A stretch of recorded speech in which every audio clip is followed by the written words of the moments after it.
మాట మీద నిలబడే రకమే కాదు నువ్వు, అన్ని అబద్ధాలే చెప్తావు నువ్వు. సిద్దిపేట గడ్డ మీద 45 రోజుల్లో మొత్తం రైతు బంధు వేస్తా అని చెప్పినావు. ఇవాళకి 63 రోజులైనా ఇంతవరకు నీ రైతు బంధు పైసలు పడలేదు.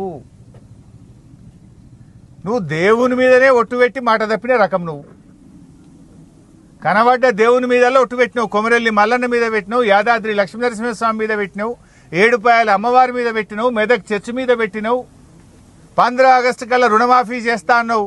2 15 ఆగస్టులు పోయినాయి, ఇదివరకు రుణమాఫీ కాలే. దేవుని మీద ఒట్టు పెట్టి రుణమాఫీ చేయని నువ్వు 45 రోజుల్లో రైతు బంద్ వేస్తా అంటే అది మాత్రం నువ్వు అమలు చేస్తావా? అన్నీ నీ డైలాగులే, పేపర్ టైగర్ మాటల్ని. ఏనాడు కూడా నువ్వు మాట మీద నిలబడినటువంటి పరిస్థితి లేదు. ముఖ్యమంత్రి ఇవాళ నేను ఎన్సాన్పల్లికి వచ్చిన రేవంత్ రెడ్డి ఏమడుగుతున్నారు, మా రైతులు లారీలు పంపిది సారు అంటుడు. అంత కొట్ట 6 లారీలు వచ్చినాయి ఇప్పటిదాకా. నెల 15 రోజులల్లో 6 లారీలు వచ్చినాయి. మాకుగా లారీలు పంపితే మేము మొగులైతా ఉన్నది, వాన పడేటట్టుంది. ఇప్పటికీ చెదలు పట్టిపోతున్నాయి వడ్లు. మేము నెల 15 రోజులు వడ్లు పోసి కింద సీసీ లేదు, మట్టి ఉన్నది, సంచులు అట్లే చెదలు పట్టిపోతున్నాయి సార్, జర లారీలు పంపింది అని రైతులు అడుగుతా ఉన్నారు. ముఖ్యమంత్రి గారు నువ్వు ఢిల్లీ ట్రిప్పులు 60 కొట్టినావు. ఇప్పటికీ 60 సార్లు పోయించినట్టు నువ్వు ఢిల్లీకి. నువ్వు ఢిల్లీ ట్రిప్పులు కొట్టినా మాకైతే వచ్చిందేం లేదు. నీ ఢిల్లీ ట్రిప్పులు ఏమన్నా కానీ గా లారీలతో జల్లి ట్రిప్పులు కొట్టి, గా లారీ ట్రిప్పులు కొడితే గా వడ్లన్న పోతే మా రైతుల కష్టాలన్న తీరుతాయి. గా లారీలు ట్రిప్పులు కొట్టించే తెలివి లేదా నీకు? ఎప్పుడైనా మేము ఇట్లా గట్టిగా అడిగినామనుకో మమ్మల్ని తిట్టిపోస్తున్నారు. ఇక వ్యక్తిగత విమర్శలు చేస్తున్నారు, అక్రమ కేసులు పెడుతున్నారు. గట్టిగా ప్రభుత్వాన్ని నిలదీస్తే ప్రశ్నించిన వాళ్ళ మీద అక్రమ కేసులు పెట్టే ప్రయత్నం చేస్తున్నారు. సరే, నువ్వు మమ్మల్ని ఎంత తిట్టినా మేమేం బాధపడం, కానీ రైతులకు కాంటాలు పెట్టు. రైతులకు కాంటాలు పెట్టి మమ్మల్ని తిట్టుర్రు, ఎంత తిట్టినా పడతాం. గా కాంటాలు పెట్టుర్రు. ఊకే మమ్మల్ని తిడితే వచ్చేదేం లేదు. గా వడ్లు పోయేటట్టు చేయండి, రైతులకు కాంటాలు పెట్టుండ్రి, లారీల ట్రిప్పులు పెంచుండ్రి. ఇప్పుడు ఎన్సాన్పల్లిలో ఇప్పుడే ఒక రైతు చెప్పిండు నాకు, కనకయ్య అనుకుంటా, కనకయ్య అంటుండు సంచులు లేవట సార్, సంచులు అయిపోయినాయి అంటుండు. నేనేమంటున్నా, రేవంత్ రెడ్డి ఈ గారెడి మాటలు బంద్ చేయి, గన్ని బ్యాగులు పంపి. అరే గన్ని బ్యాగులు లేవట ఇప్పటికి 4 రోజులే. గా సంచులు పంపే తెలివి లేదా నీకు? సంచులు పంపవైతివి, లారీలు పంపవైతివి.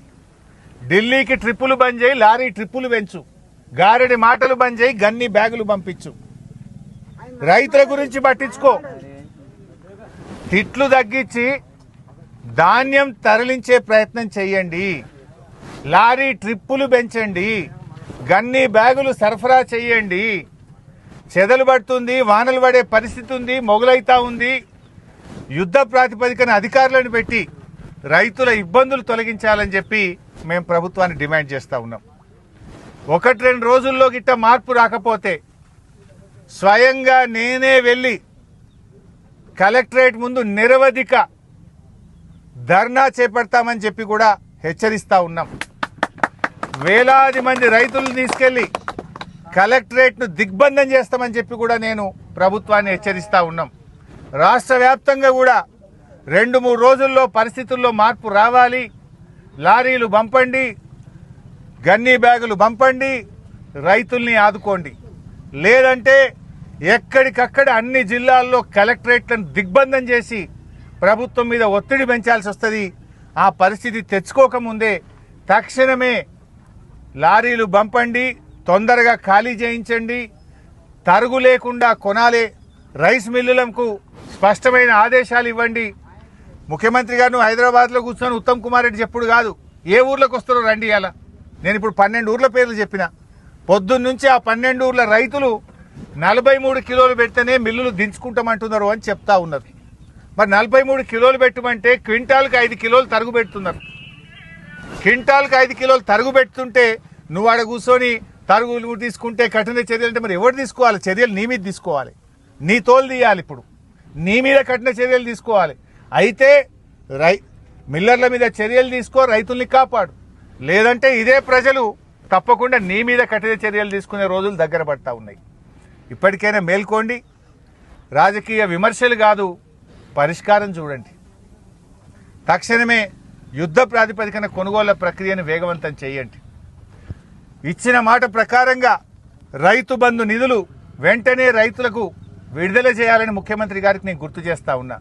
నువ్వు 45 రోజులని చెప్పినావు, 63 రోజులైంది బిడ్డ ఇయ్యాలటికి. తక్షణమే ఆ రైతు బంధు డబ్బులు విడుదల చేయి.